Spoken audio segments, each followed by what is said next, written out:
हाँ जी, good evening dear students. कैसे है बेटा सभी?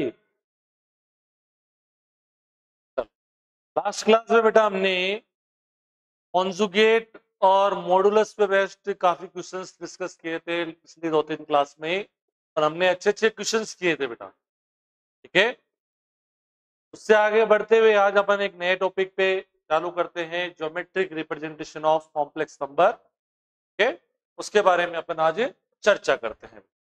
देखिए एक बार,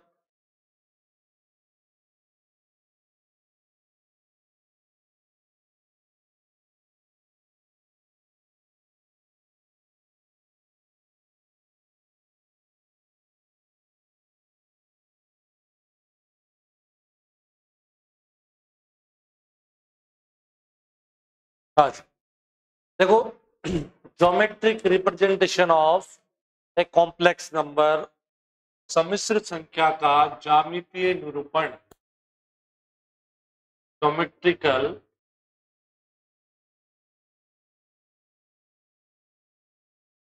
रिप्रेजेंटेशन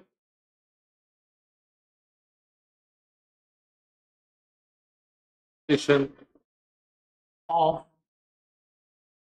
ए कॉम्प्लेक्स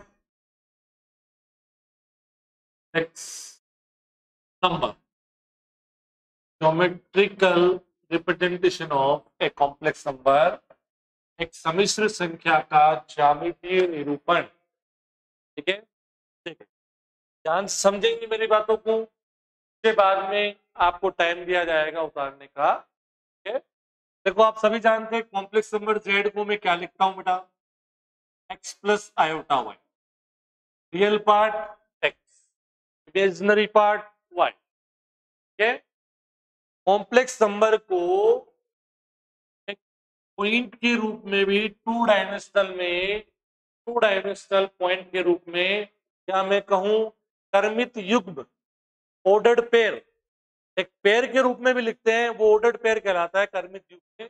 कैसे? यहाँ पर रियल पार्ट लिखा जाता है, फिर कोमा करके यहाँ पर इमेजिनरी पार्ट लिखा जाता है।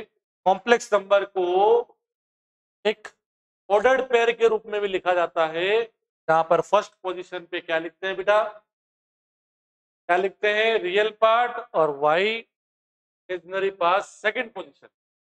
अब इसको ज्योमेट्रिकली रिप्रेजेंट करना है, इसकी ज्योमेट्री में ये पॉइंट कहां पे होगा, किस तरह से इसको अपन प्लॉट कर सकते हैं, किस तरह से इसको हम आलेखित कर सकते हैं बेटा।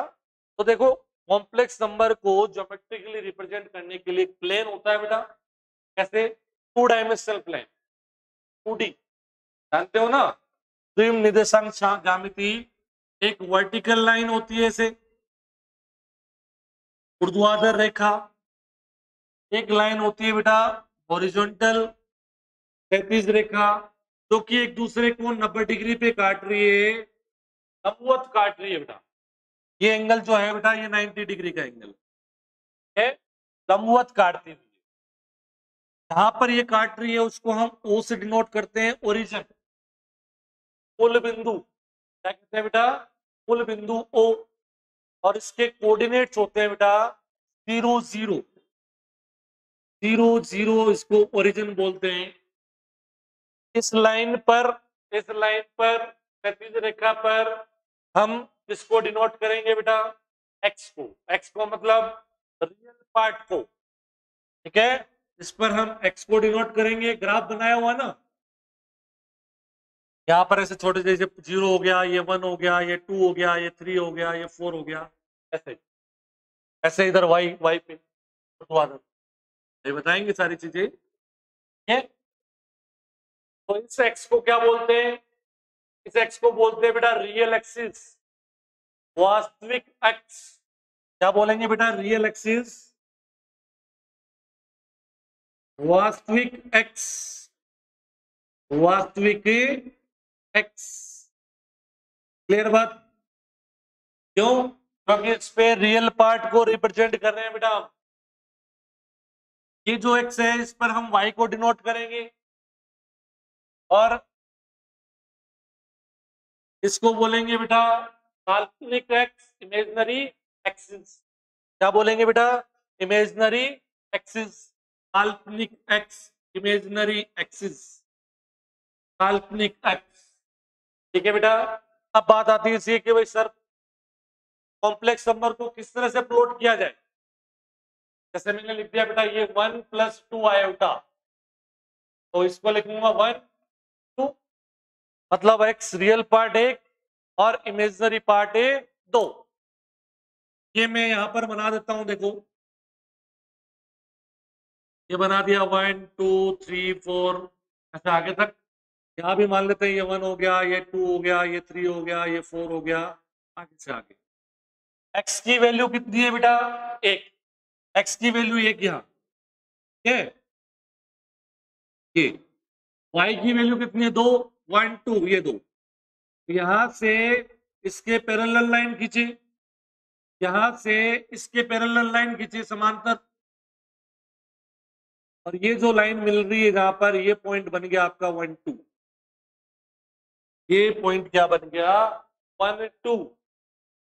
यहां से यहां तक ये जो दूरी है ये 2 है बेटा, और यहां से यहां तक की दूरी ये क्या है 1, और ये पॉइंट क्या बन गया 1 2। ठीक है, यहां पर दिख तो रहा है ना सबको अच्छे से।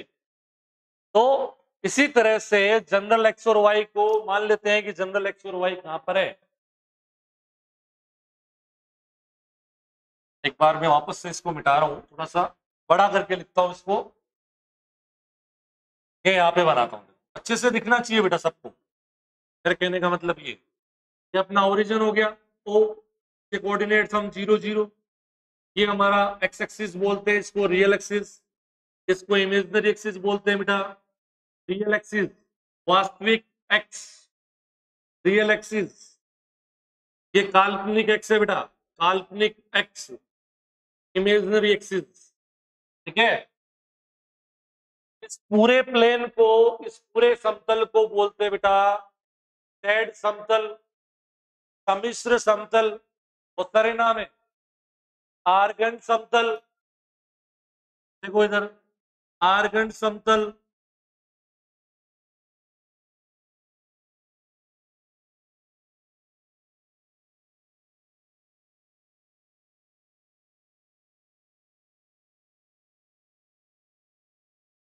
है जेड प्लेन भी बोलते हैं इसको, कॉम्प्लेक्स प्लेन भी बोलते हैं इसको। ठीक है, ये इसका नाम हो। मान लेते हैं कि ये जो पॉइंट अभी मैंने ड्रॉ किया, प्लॉट किया, तो ये पॉइंट यहां है, मान लेते हैं एक्स वाई, ये पॉइंट यहां है, टू डायमेंशनल में यहां है। इधर रियल पार्ट नेगेटिव हो तो ये इधर पॉजिटिव, जीरो से इधर पॉजिटिव, जीरो से इधर नेगेटिव रियल पार्ट, -1 होता जीरो से इधर रियल लाइन की तरफ, -1 -2 -3 -4। वाई के लिए इस लाइन से ऊपर पॉजिटिव, इस लाइन से नीचे नेगेटिव। ठीक है, अब इसको इससे मिला दिया ओरिजिन से, मान लेते हैं कि कॉम्प्लेक्स प्लेन को पी पॉइंट से नाम दे दिया। तो ये जो लाइन है बेटा ओपी, लाइन है ओपी, ये कहलाती है बेटा ध्रुवांतर रेखा, रेडी वेक्टर,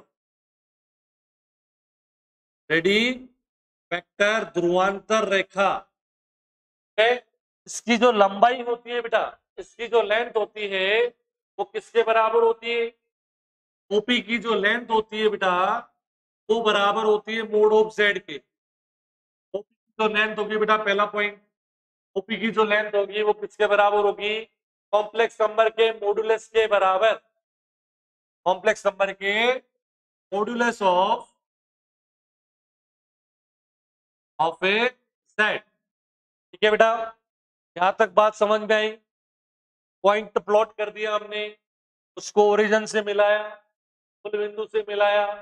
ये जो लाइन है वो रेडी वेक्टर बोलते हैं, ध्रुवांतर रेखा बोलते हैं, और इसकी जो लंबाई है बेटा वो मोड जेड के बराबर। अब एक बात है बेटा, आर्गुमेंट अभी तक बताया नहीं मैंने आपको, तो बोलते हैं सम्मिश्र संख्या का पूर्णांक, आर्गुमेंट या amplitude of a complex number. ये जो लाइन है, ये जो लाइन है रेडी वेक्टर, इस वास्तविक x की धनात्मक दिशा से जितना कोण बनाती है, समझ रहे हो मेरी बात? वास्तविक x की धनात्मक दिशा, धनात्मक कोण को हमेशा एंटी क्लॉकवाइज, जैसे उल्टा एंटी क्लॉकवाइज, जैसे धनात्मक दिशा से जितना कोण बनाती है बेटा, वो क्या होता है? सम्मिश्र संख्या का कोणांक। ठीक है, ध्रुवांतर रेखा, रेडी वेक्टर इस एक्सिस से जितना एंगल बना रही है पॉजिटिव डायरेक्शन के साथ, वो कहलाता है बेटा सम्मिश्र संख्या का कोणांक। आर्गुमेंट ऑफ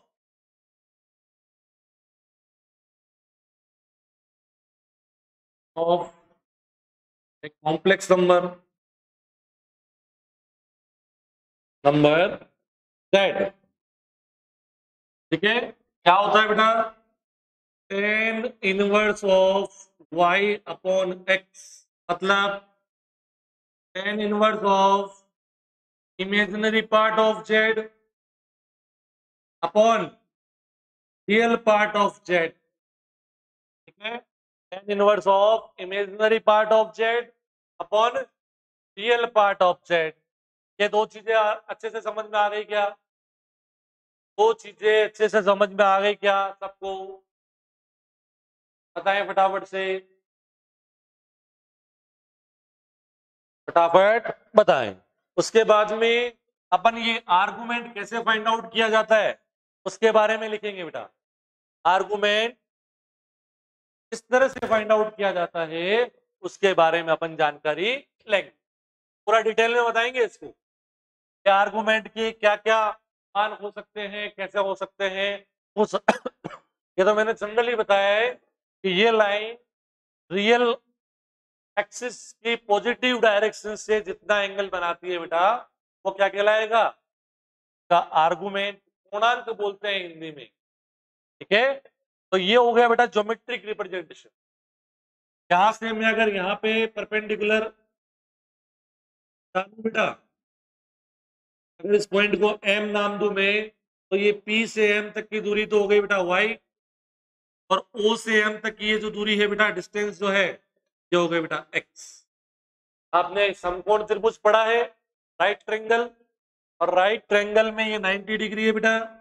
आप सभी जानते हैं tan थीटा बराबर क्या होता है? tan थीटा बराबर परपेंडिकुलर अपॉन बेस, लंब बटा आधार, तो y अपॉन x, और tan थीटा बराबर y अपॉन x है, तो थीटा बराबर tan inverse y upon x। ठीक है, तो ये मैंने क्या लिखा है? कॉम्प्लेक्स नंबर z, जिसको हम लिखते हैं बेटा थीटा से। यहां तक बात समझ में आ गई? तो मैं हेडिंग डाल रहा हूं बेटा आर्गुमेंट के बारे में, मॉडुलस। एक बार फटाफट लिख ले इसको सभी,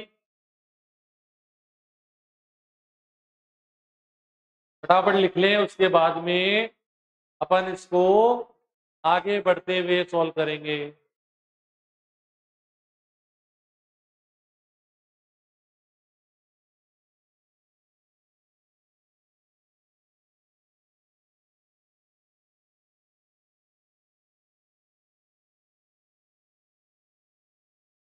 चलो बिठा रहा हूं बेटा मैं, ठीक है बेटा।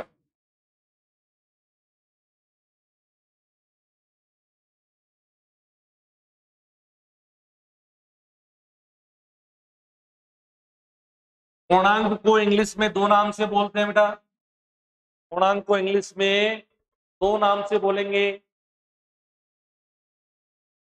ठीक है, तो टू फाइंड, हेडिंग डाल लो, टू फाइंड आर्गुमेंट और amplitude, amplitude, to find argument और एम्पलीट्यूड ऑफ एक कॉम्प्लेक्स नंबर। किसी सम्मिश्र संख्या का पूर्णांक ज्ञात करना, हिंदी में हो गया किसी सम्मिश्र संख्या का पूर्णांक ज्ञात करना। कैसे ज्ञात करेंगे बेटा? चल एक बार देखिए,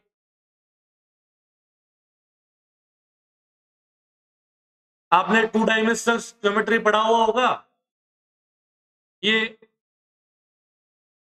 देखो, अभी मैंने आपको बताया कि अगर रियल पार्ट नेगेटिव तो इस डायरेक्शन में इस लाइन पे होगा, real part real part positive तो इस लाइन पे होगा, रियल पार्ट नेगेटिव तो इस लाइन पे, इमेजिनरी पार्ट पॉजिटिव यहां से ऊपर इस लाइन पे, और इमेजिनरी पार्ट नेगेटिव तो इस लाइन।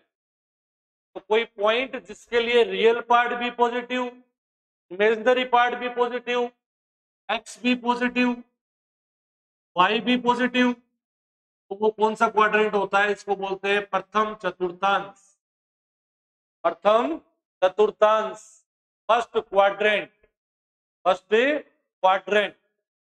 इसमें देखो इस लाइन पर एक्स नेगेटिव वाई पॉजिटिव, तो एक्स तो नेगेटिव और वाई पॉजिटिव होता है, इसमें रियल पार्ट नेगेटिव, इसको बोलते हैं बेटा सेकंड क्वाड्रेंट। ठीक है, यहां पर एक्स भी नेगेटिव देखो इस तरफ है, और इधर वाई भी नेगेटिव, इसको बोलते हैं बेटा थर्ड क्वाड्रेंट, तृतीय चतुर्थांश, थर्ड क्वाड्रेंट। अभी मैं लिख दूंगा, इसमें एक्स पॉजिटिव क्योंकि इस लाइन से इधर, इस लाइन से इधर एक्स पॉजिटिव, इस लाइन से इधर एक्स नेगेटिव, इस लाइन के ऊपर वाई पॉजिटिव, इस लाइन के नीचे Y negative, X positive Y negative, ये होता है बेटा फोर्थ क्वाड्रेंट। ठीक है, यहां तक बात समझ में आ गई? अगर आपको कॉम्प्लेक्स नंबर दिया हुआ है तो अब आप चतुर्थांश बता सकते हैं उसका? बता दूं, z बराबर -1 प्लस आयोटा रूट 3, एक्स क्या है बेटा -1 लेस देन 0, y बराबर root 3 positive, x negative y positive, x negative y positive है। सेकेंड क्वाड्रेंट, इस लाइन से इधर x नेगेटिव, इस लाइन के ऊपर y पॉजिटिव, ये रहा क्वाड्रेंट। आई बात समझ में? तो इस तरह से हमें क्वाड्रेंट चेक करना है। क्वाड्रेंट वाइज थीटा की वैल्यू अलग अलग, पूर्णांक की वैल्यू अलग अलग। तो स्टेप फर्स्ट, अगर आपको कॉम्प्लेक्स नंबर दे दिया पहले, इफ z बराबर x प्लस आयोटा y है आपके पास, तो पूर्णांक ज्ञात करने के लिए स्टेप फर्स्ट क्या होगा? सबसे पहला स्टेप क्या होगा बेटा? Find the acute angle alpha, find the acute angle alpha बराबर tan inverse of mode y upon x. चाहे एक्स पॉजिटिव है, चाहे नेगेटिव है, चाहे कुछ भी है, आपको यहाँ पर मोड लगाते हैं, दोनों पॉजिटिव हो गए। तो सबसे पहले अल्फा की वैल्यू निकालनी है, क्या? tan inverse of y upon x से। सेकंड स्टेप,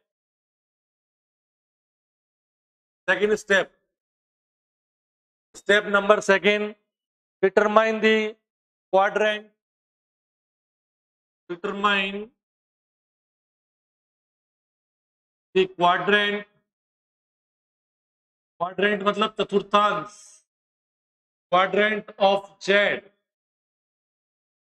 के, जेड के करस्पॉन्डिंग जो पॉइंट है बेटा एक्स वाई, वो कौन से क्वाड्रेंट में है? फर्स्ट में, सेकंड में, थर्ड में, फोर्थ में, उसके बारे में जानकारी लेनी है आपको। फर्स्ट पॉइंट, इफ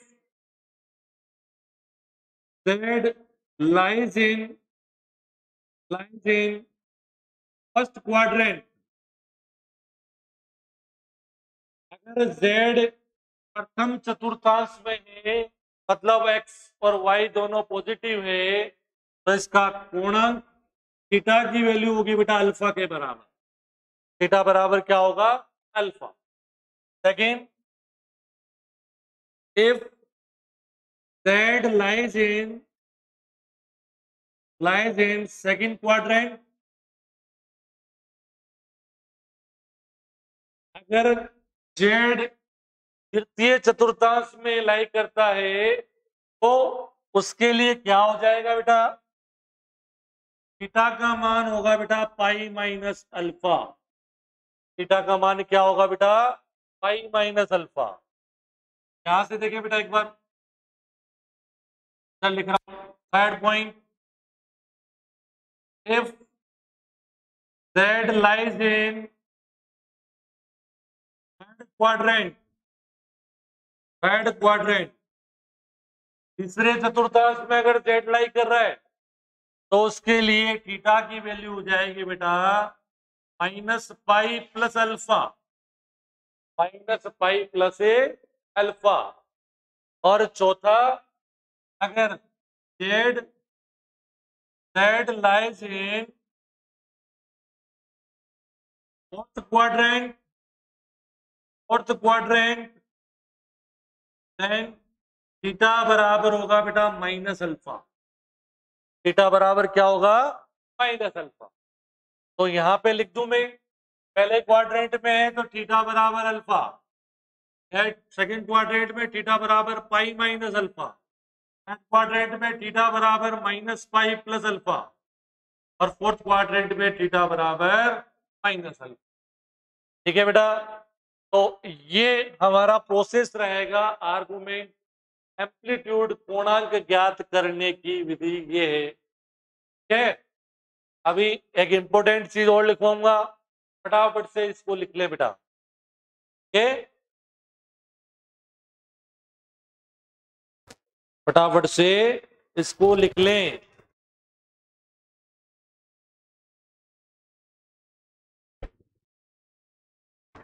और जैसे ही बेटा लिख लो तो मुझे कमेंट करेंगे, मुझे कमेंट करेंगे बेटा कि हमने लिख लिया है। ठीक है बेटा जी, चलो आगे बढ़ते हैं। देखिए बेटा, नोट करके एक चीज लिखें कि जो आर्गुमेंट है उसकी वैल्यू कहां से कहां तक होती है।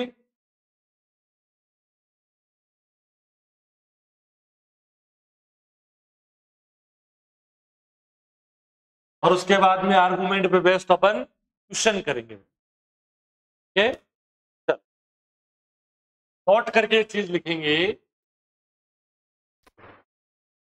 For any complex number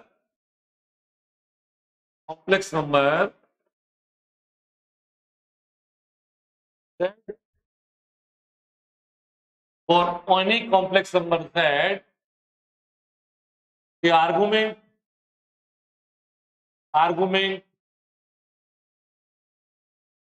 theta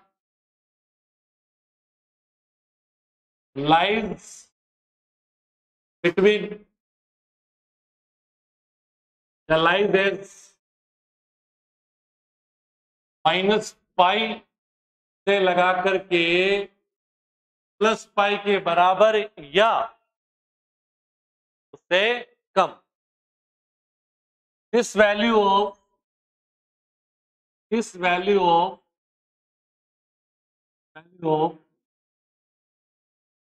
theta is said to be principal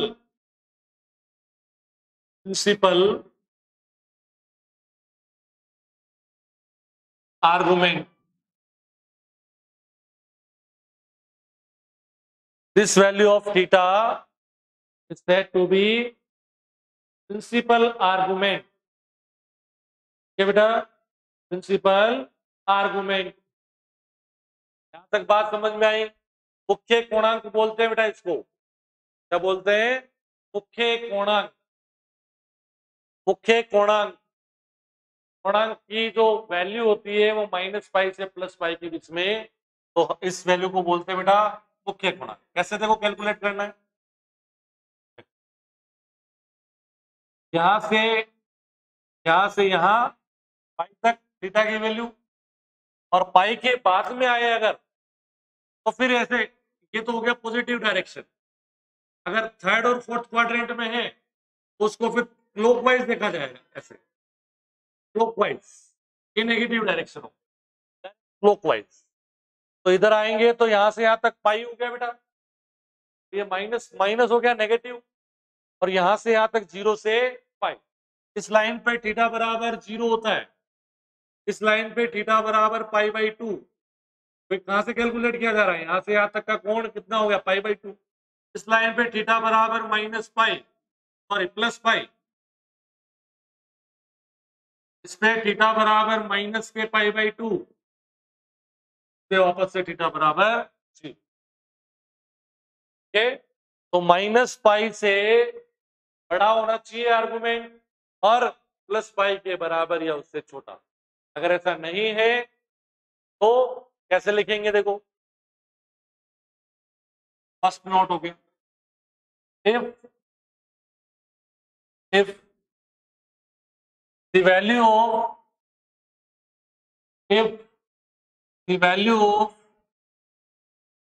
of theta not lies in principal value, then argument is equals to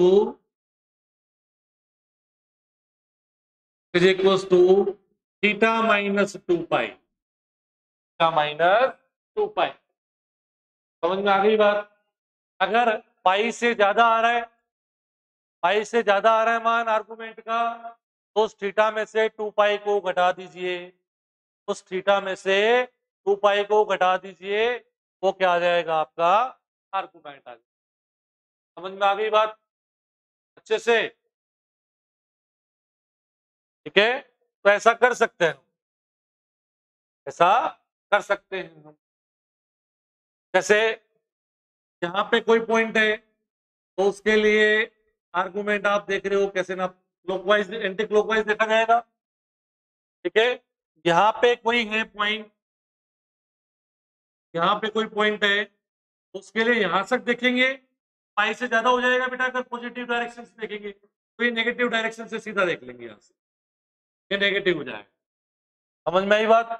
अभी देखो सवाल करते हैं अपन, एक बार इसको लिख लो आप लोग सभी, के बाद अपन इस पे बेस पे क्वेश्चंस करते हैं बेटा।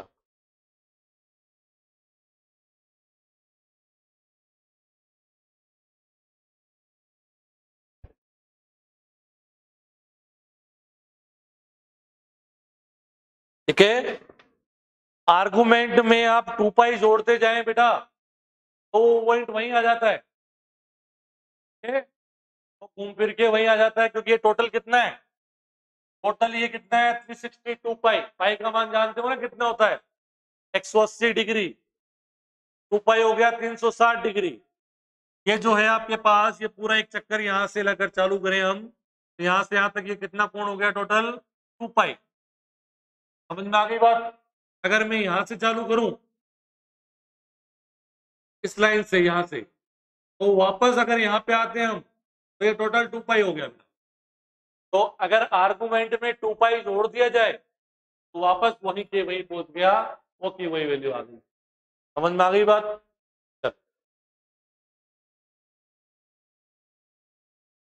अभी आगे और बताएंगे सारी सारी चीजें, जैसे अभी अपन एज ए प्रैक्टिस काम कर रहे हैं बेटा, प्रैक्टिस के तौर पे अपन क्वेश्चंस करेंगे, फिर एक नई नई चीज बताएंगे आपको, फिर क्वेश्चंस करेंगे, एक साथ सारी चीजें बता देंगे, तो आपका माइंड ब्लॉक हो जाएगा बेटा, ठीक है। चलो तो देखो पहला एग्जांपल, इफ z बराबर -1 plus iota root 3, then find modulus and argument of z, argument of a, find modulus and argument of a z। Clear? चलो, since z बराबर क्या है, -1 प्लस आयोटा रूट 3, x की वैल्यू क्या -1, y की value क्या √3। सबसे पहले ये आप देख रहे हो कौन से क्वाड्रेंट में, real part negative, imaginary part है पॉजिटिव। कौन सा क्वाड्रेंट है, सेकंड क्वाड्रेंट। ठीक है, एक्स की वैल्यू नेगेटिव, वाई की वैल्यू पॉजिटिव। हमारा प्रोसेस क्या होता है, step first argument find out कर रहे हैं पहले, मॉड्यूलस तो आता ही है। स्टेप फर्स्ट, सबसे पहले अल्फा बराबर tan इनवर्स ऑफ कॉन एक्स। क्या मोड में आएगा कि नहीं आएगा, फुल मोड में आएगा। चलो वैल्यू पुट करो, y की वैल्यू क्या, √3, x की वैल्यू -√1, क्या हो गया माइनस का √3, तो प्लस का हो जाएगा मोड के कारण, tan इनवर्स √3। tan थीटा की कौन सी वैल्यू √3 होती है, बताएं फटाफट से। अरे π/3 60 डिग्री होता है, sin थीटा 60, sin 60 कितना होता है, √3 बटा 2। cos 60 कितना होता है, 1 बटा 2, और sin बटे cos 10। तो √3 sin 10 में कौन सी होती है बेटा, π/3 या 60 डिग्री।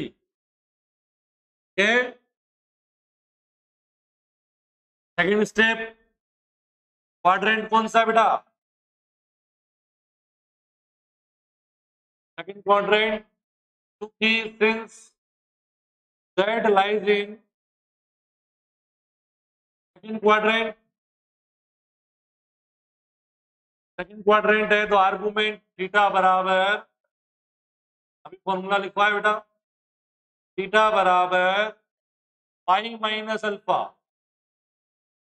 थीटा की वैल्यू क्या आ गई बेटा, पाई/3, पाई माइनस π/3, पाई में से π/3 घटाओगे तो 2π/3 आ गया बेटा। 2π/3 मतलब 120 डिग्री, पाई का मान 180 लिख दो, 360/3 120 डिग्री। कैसे हो जाएगा बताओ, 0 0, 120 डिग्री यहां से ये पॉइंट मान लेते हैं, माइनस का 1 √3 है, 120 डिग्री ये ऐसे, तो 30 डिग्री। आ गई बात समझ में, सेकंड क्वाड्रेंट में है कि नहीं है, सेकंड क्वाड्रेंट में लाई कर रहा है कि नहीं कर रहा है, बताओ फटाफट से। कर रहा है, वेरी गुड। इसका मॉडुलस फाइंड आउट करो बेटा, का मॉडुलस फाइंड आउट करो। मॉडुलस क्या हो जाएगा, एंड मोड ऑफ जेड बराबर रूट ऑफ रियल पार्ट का स्क्वायर -1 का स्क्वायर प्लस इमेजिनरी पार्ट का स्क्वायर √3 का स्क्वायर। क्या हो जाएगा बेटा, मोड ऑफ जेड बराबर रूट ऑफ -1 का स्क्वायर 1, 3 का स्क्वायर 3, 3 और 1 4, 4 का √2। पॉजिटिव लेना है बेटा, क्योंकि किसी भी कॉम्प्लेक्स नंबर का मोड कभी नेगेटिव नहीं होता है। वैसे तो ±√2 लिख सकते हैं, लेकिन यहाँ पर 2 लिखा जाएगा। ठीक है बेटा, फटाफट से इसको लिख ले सभी, आपके समझ में आ गया तो।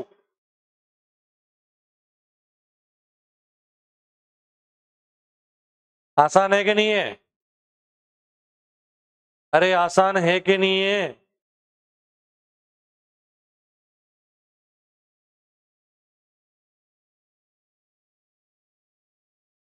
चलो आगे बढ़ते हैं बेटा अपन।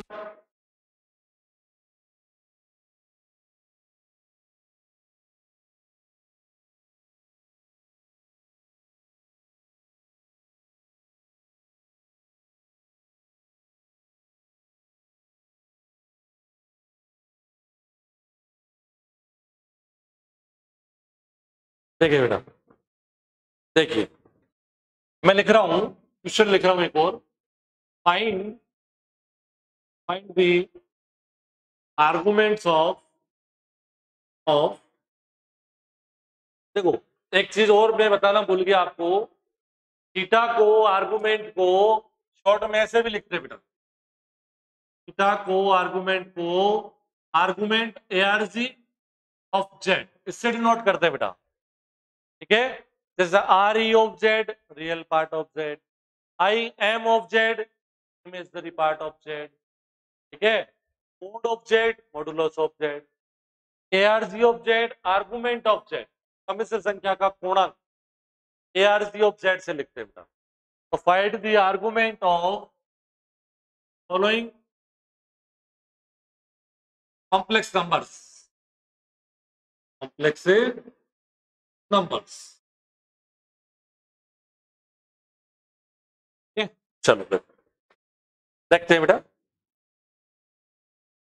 फर्स्ट z बराबर 4 सेकेंड z बराबर √3, थर्ड z बराबर कुछ भी लिख दो -4, फोर्थ z बराबर 0, ठीक है। चलो फाइंड आउट करें बेटा। सबसे पहले सॉल्यूशन, पहला वाला पार्ट, z बराबर क्या है 4 आयोटा, 4 आयोटा को मैं लिखता हूं तो 0 + 4 आयोटा, पॉइंट के रूप में लिखेंगे तो x की वैल्यू 0, y की वैल्यू 4, 0 4, x बराबर 4, रियल पार्ट 4, इमेजिनरी पार्ट है 4। पहला स्टेप क्या, आर्गुमेंट ऑफ जेड क्या हो जाएगा, आर्गुमेंट ऑफ जेड सीधा वाला फॉर्मूला लगा दो, आर्गुमेंट ऑफ जेड बराबर थीटा बराबर tan इनवर्स ऑफ, क्योंकि क्वाड्रेंट पता नहीं लग रहा है इसमें, क्वाड्रेंट क्या होगा, x0 कहां पे होता है, अरे x0 कहां पे होता है, y एक्सिस पे, किस एक्सिस पे x का मान 0 होता है, तो क्योंकि यहां पर देखो 0 है, इससे इधर जाओगे x पॉजिटिव, इससे इधर आओगे x नेगेटिव, इस लाइन पे कहीं भी x का मान 0 होता है, 0 4 है y का मान लेते हैं, ये 1 हो गया, ये 2 हो गया, ये 3 हो गया, ये 4, ये पॉइंट यहाँ है, तो क्वाड्रेंट नहीं पता लग रहा, क्वाड्रेंट नहीं पता लग रहा हमें, हमें पता है कि ये वास्तविक एक्स पे है, कहां पर है बेटा, वास्तविक सॉरी काल्पनिक एक्स पे है, वाई एक्सिस को हम क्या बोलते हैं, इमेजिनरी एक्सिस वाई एक्सिस पे है बेटा, ठीक है।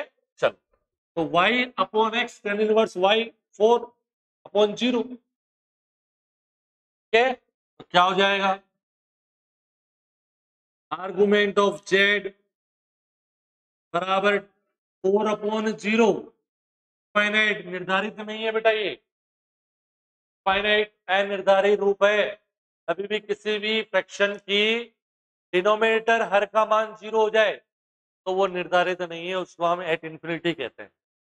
और tan की कौन सी वैल्यू थीटा होती है, थीटा इनफाइनाइट होती है बेटा, देखो साइन 90 का मान π/2 का मान 1 होता है, कोस 90 का मान 0 होता है, और tan 90 का मान होता है बेटा 1/0 मतलब इन्फिनिटी, और थीटा की वैल्यू हो गई बेटा π/2,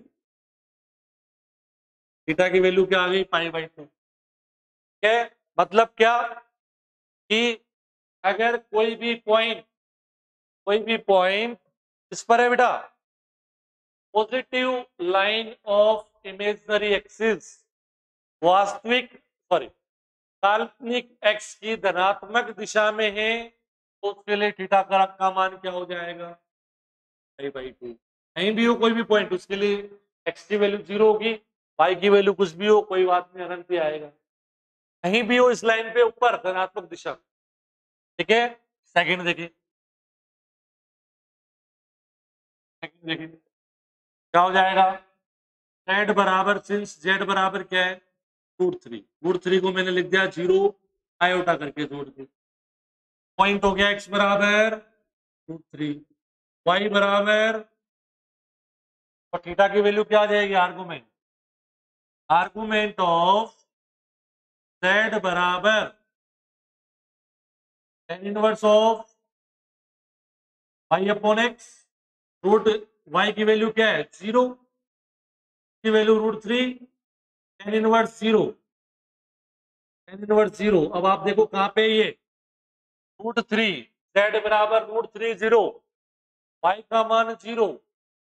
इस लाइन पर वास्तविक x पर y का मान 0 होता है। से ऊपर बढ़ोगे पॉजिटिव, से नीचे आओगे नेगेटिव। x की वैल्यू क्या है? पॉजिटिव √3 मतलब 1.71 के आसपास, x से बड़ी 2 से छोटी। ये मान लेते हैं 1 है, ये मान लेते हैं 2 है x पे। यहां से ये पॉइंट हो गया, ये वाला क्या हो गया? √3 और 0। तो इसके लिए थीटा का मान क्या आ रहा है? देखो tan इनवर्स 0, tan थीटा का मान 0 कहां होता है बेटा? 0 डिग्री पे होता है सर, 0 डिग्री पे। तो कोई भी पॉइंट अगर वास्तविक x की धनात्मक दिशा पर है, वास्तविक x की धनात्मक दिशा पर है, तो उसका मान, उसके लिए थीटा का मान क्या होगा बेटा? 0 होगा साहब, 0। निकालने की जरूरत नहीं है, आगे ध्यान रखना। कोई भी पॉइंट अगर वास्तविक x की ऋणात्मक दिशा पे है, तो उसके लिए थीटा का मान पाई होता है। कोई भी पॉइंट अगर y x की ऋणात्मक दिशा पे है, उसके लिए थीटा का मान होता है बेटा -π/2। समझ गए? क्लियर? थर्ड वाला देखो बेटा, z बराबर -4, z बराबर -4। थर्ड पॉइंट, z बराबर -4 को क्या लिख सकते हैं? -4 + 0 आएगा। पॉइंट की फॉर्म में लिखोगे तो -4 और 0, -4 और 0। क्लियर? -4 और 0। ठीक है बेटा जी। थीटा की वैल्यू निकालते हैं। आर्गुमेंट ऑफ जेड बराबर थीटा बराबर tan इनवर्स ऑफ y/x 0/-4। ठीक है, 0/-4। तो ये क्या आ रहा है? tan inverse of -x। tan inverse of -x को आप क्या लिखते हो? tan inverse of -0। tan inverse of -x को क्या लिखते हो आप बेटा? बताएं। -π + tan इनवर्स ऑफ x। तो ये क्या हो जाएगा? माइनस ऑफ, ये +π हो जाएगा कि नहीं हो जाएगा? यहाँ पे ये -π ही नहीं है, +π है बेटा। ठीक है, तो tan inverse of π - tan inverse of 0 हो जाएगा ये। और tan इनवर्स 0 का मान क्या हो जाएगा? क्या आ गया बेटा? पाई। -π तो कभी पहुंचती ही नहीं है ना वैल्यू। देखो थीटा की वैल्यू अपन लिखते हैं तो -π से बड़ा होना चाहिए और पाई के बराबर या पाई से छोटा। ठीक है, तो इधर पाई है, ये थीटा है, ये π/2 है, ये -π। तो देखो पाई आ रहा है। जबकि ये पॉइंट कहां पर है? x की वैल्यू नेगेटिव, y की वैल्यू 0। y की वैल्यू 0 इस लाइन पे और x की वैल्यू नेगेटिव इस लाइन से इधर। मतलब यहां से गई ये पॉइंट -4। समझ में आ गई बात? अब देखो यहां तक उतार लो सभी बच्चे। थोड़ा सा ध्यान रखा करो, जो भी चीजें मैं लिखूं ध्यान रखा करो। जल्दबाजी में हो सकता है कि कुछ चीजें मैं ऐसे लिख दूं। डायरेक्शन वगैरह का ध्यान रखा करो थोड़ा सा। फटाफट लिख लें बेटा, फिर मिटा रहा हूं मैं। चौथा देखो, 0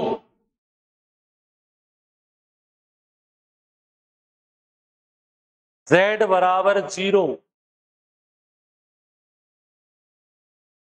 चौथा, z बराबर 0 मतलब z बराबर 0 + i/0 if 0 0 that implies argument of z बराबर थीटा बराबर tan इनवर्स ऑफ y/x। 0 बेटा 0 आप सभी जानते हैं निर्धारित ही नहीं है बेटा, डिटरमाइन नहीं किया जा सकता, ये संख्या डिफाइन ही नहीं है। और जब ये संख्या डिफाइन ही नहीं है तो tan इनवर्स में इसकी वैल्यू भी डिफाइन नहीं है।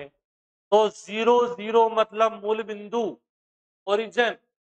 ओरिजिन का आर्गुमेंट डिफाइन नहीं है बेटा। ओरिजिन समझ गए ना, ये आर्गुमेंट डिफाइन नहीं है। देयरफॉर आर्गुमेंट ऑफ z बराबर 0 does not define, cannot define, cannot determine।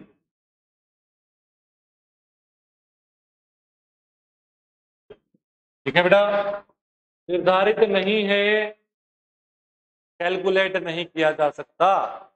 समझ में आ गई बात? अगर वास्तविक x की पॉजिटिव डायरेक्शन पे कोई पॉइंट है, आर्गुमेंट 0। वास्तविक x की नेगेटिव डायरेक्शन पे अगर कोई पॉइंट है, आर्गुमेंट पाई। काल्पनिक x की पॉजिटिव डायरेक्शन पे कोई पॉइंट है, सीधा π/2। और नेगेटिव डायरेक्शन पे कोई पॉइंट है तो -π। ठीक है, और z बराबर 0 का आर्गुमेंट डिफाइन नहीं है। क्लियर? आज हमने आर्गुमेंट के बारे में बेसिक प्लानिंग की है, इसकी प्रॉपर्टीज के बारे में भी आगे हम नेक्स्ट क्लास में क्या करेंगे, डिस्कस करेंगे। ठीक है बेटा, अभी अच्छे तो हो ना, स्वस्थ हो? कोशिश कर रहे हैं, आप लोगों से कल मिलने आ सकते हैं हम। प्यारे प्यारे बच्चों से, हमारे बच्चों से मिलने का हमें भी बहुत उत्साह है कि हम हमारे बच्चों से जाके मिले। तो कल संडे है, हो सकता है कि हम आप सभी से आके वहां मिले। ठीक है बेटा? चल, ठीक है बेटा, राधे राधे भैया।